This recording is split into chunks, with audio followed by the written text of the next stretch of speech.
Guys first ಒಂದು video ಹಾಕ್ತೀನಿ ನೋಡ್ಕೊಂಬನ್ನಿ guys.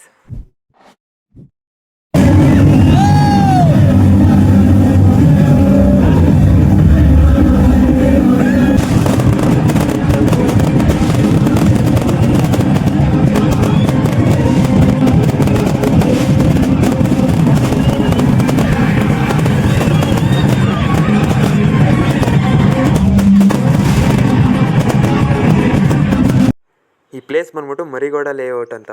ಇಡೀ ನಮ್ಮ ಮಂಡ್ಯದಲ್ಲಿ ಅದ್ದೂರಿಯಾಗಿ ಗಣಪತಿನ ವೆಲ್ಕಮ್ ಮಾಡಿರೋದು ಅಂದರೆ ಈ ಗಣಪತಿ ಹೈಟ್ ಬಂದ್ಬಿಟ್ಟು 22 ಅಡಿ ಅಂತೆ. ನೋಡಿ ಹಿಂಗೈತೆ. ಹೋಗ್ಬೇಕಾದ್ರೆ ಹಂಗೆ ಒಂದು ಫೋಟೋ ತಗೊಂಡೆ. ಇದು ಬಂದ್ಬಿಟ್ಟು ನಿಮಗೆಲ್ಲ ಗೊತ್ತಿರೋದೆ ಮಂಡ್ಯ ಕೋಟುಂಬಾರೆ ಬನಿಗೌಡ ಲೇಔಟಲ್ಲು. ವರ್ಷ ಹೈಟ್ ಜಾಸ್ತಿ ಆಯ್ತಾ ಬತ್ತಾಯ್ತು ಇವ್ರದ್ದು. ನಿಮ್ಗೊಂದು ಫೋಟೋ ತೋರಿಸ್ತೀನಿ ನೋಡಿ. ಹೋದ ವರ್ಷ ಈ ಥರ ಗಣಪತಿ ಕೂರಿಸಿದ್ರು ಗುರು.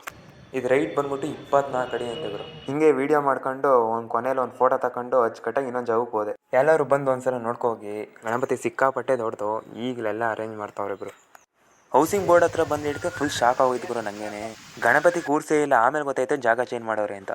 ಈ ಸಲ ಚಿಕ್ಕದು ಕೂರಿಸ್ಬಿಟ್ಟವ್ರೆ ಗುರು. ಮಂಡ್ಯದಲ್ಲಿ ನನಗೆ ಗೊತ್ತಿರೋ ಪ್ರಕಾರ ಪ್ರತಿ ವರ್ಷನೂ ಇವರೇ ದೊಡ್ಡದು ಕೂರಿಸ್ತಿದ್ರು ಗುರು. ಇದು ಎಷ್ಟು ಅಡಿ ಐತೆ ಅಂತ ನಂಗಂತೂ ಗೊತ್ತಿಲ್ಲ, ನೀವು ನೋಡ್ಕೊಳ್ಳಿ. ಕೊನೆಯಲ್ಲಿ ಹಂಗೆ ಒಂದು ತಗೊಂಡು ಗುರು ಇಷ್ಟಕ್ಕೆ ನಿಲ್ಲಲ್ಲ, ಇದು ಭಾಗ 1 ಅಂತ ಅನ್ಕೊಳ್ಳಿ. ಭಾಗ 2 ಇನ್ನೊಂದು ಹಾಕ್ತೀನಿ, ಯಾಕೆಂದರೆ ವಿಡಿಯೋ ಹೆವಿ ಲೆಂತ್ ಆಗುತ್ತದೆ. ಈ ಸದ್ಯಕ್ಕೆ ಈಗ ಸಾಕು. ನಾನು ಅದೊಂದು ಸಣ್ಣ ರಿಕ್ವೆಸ್ಟು.